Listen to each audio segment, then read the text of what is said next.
నేను ఇంతకుముందే చెప్పా.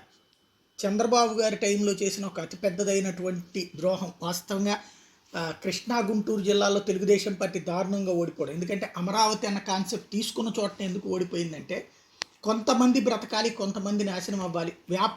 తమకే అక్కడ అనుకూలురైనటువంటి జైబేరినేమో ప్లాట్లు వేసుకుని అమ్ముకోవాలి, ఆ పక్కన స్థలం మాత్రం అమ్ముకోకూడదు రైతు. అట్లాగే మిగతా చోట్లంతా కూడా ఒక్కసారిగా గ్రీన్ జోన్ ప్రకటించేసి ఎక్కడ రిజిస్ట్రేషన్ లేకుండా చేయడం, U1 జోన్ అంటూ ప్రత్యేకించి ప్రకటించడం. అది జగన్మోహన్ రెడ్డి ఇంతవరకు దాన్ని సెటరైట్ చేయలేకపోయారు. ఆళ్ల రామకృష్ణారెడ్డి ఎన్నోసార్లు అడిగింది అది. ఇప్పుడు చంద్రబాబు మళ్ళీ అధికారంలోకి వస్తే అది సరిచేస్తానంటూ హామీలు ఇస్తే, ఈ లోపుగానే నిన్ననే చెప్పుకున్నాం ఏదైతే ఒక్కొక్కటి సమస్య పరిష్కరించుకుంటూ వస్తారని. తాజాగా U1 జోన్ ఎత్తేస్తున్నట్టు రాజపత్రం విడుదల చేసిన ప్రభుత్వం ఎలాంటి షరతులు లేకుండానే U1 జోన్ ఉపసంహరిస్తున్నట్టు నిర్ణయం తీసుకుంది.